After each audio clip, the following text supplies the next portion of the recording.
بعيدا عن أمنيات الحياة المتعددة، بعيدا عن الدراسة والتفوق والنجاح والزواج والإنجاب، هناك أمنية تجول في خاطري. كلما أتذكر أمنيات الدنيا تطغى تلك الأمنية على جميع الأماني، ألا وهي قبضة الأنفاس وخروج الروح في سجدة خالصة لله جل في علاه، بعد توبة صادقة لوجهه الكريم.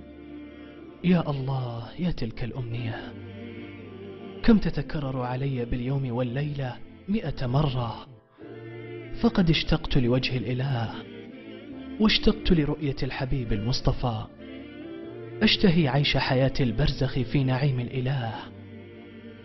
أشتهي أن يأتي ذلك اليوم وأسمع به اسمي ينادى بين الخلائق: فلانة ادخليها بسلام، هذا يوم الخلود. أشتهي لبس الحرير في جنة المولى، وأشتهي الجلوس على الأرائك التي طالما سمعت عنها وترددت على لساني عند تلاوة القرآن.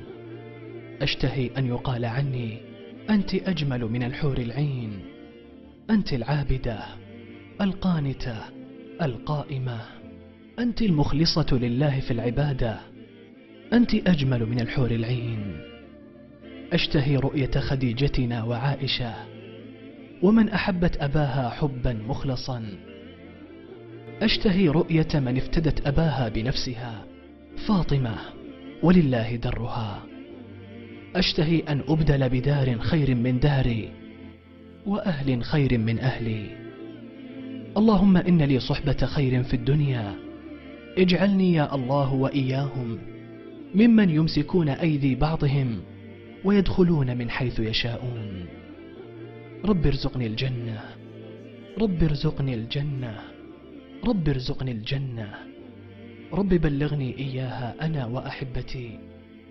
اللهم ارزقنا حبك وحب من يحبك، وتوفنا يا الله على رضاك وطاعتك، وارزقنا اللهم رضاك وجنتك. بقلم فلوى محمد الدوسري.